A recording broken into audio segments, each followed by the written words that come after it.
Bonjour,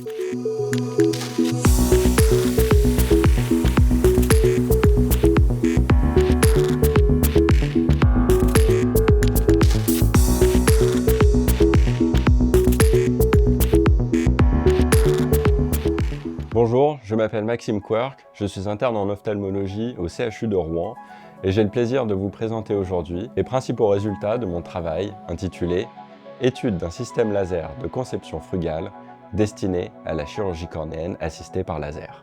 Imaginez une chirurgie de la cornée, ce petit hublot transparent à l'avant de l'œil.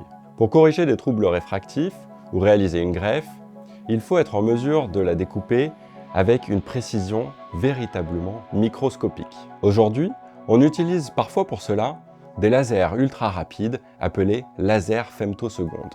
Ils coupent la cornée à l'aide d'une série d'impulsions ultra courtes de l'ordre du billiardième de seconde. Ils sont très précis mais possèdent un défaut majeur. Ils coûtent aussi cher qu'un bel appartement parisien.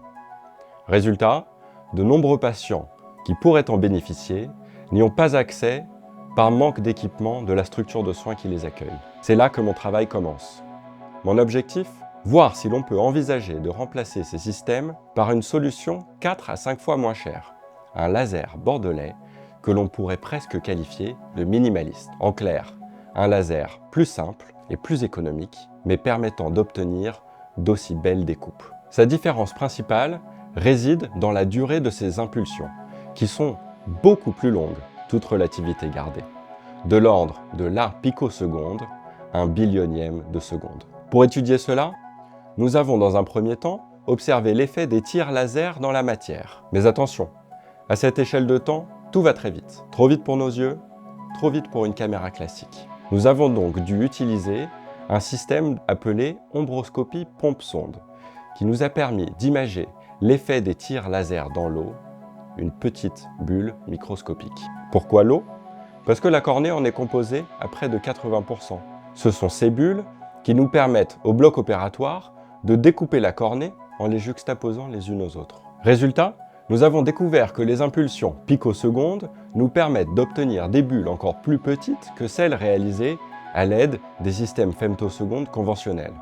Or, plus une bulle est petite, plus elle peut permettre d'obtenir une découpe nette et précise. Fort de ces résultats, nous avons mené une campagne de découpe dans des cornées porcines ex vivo.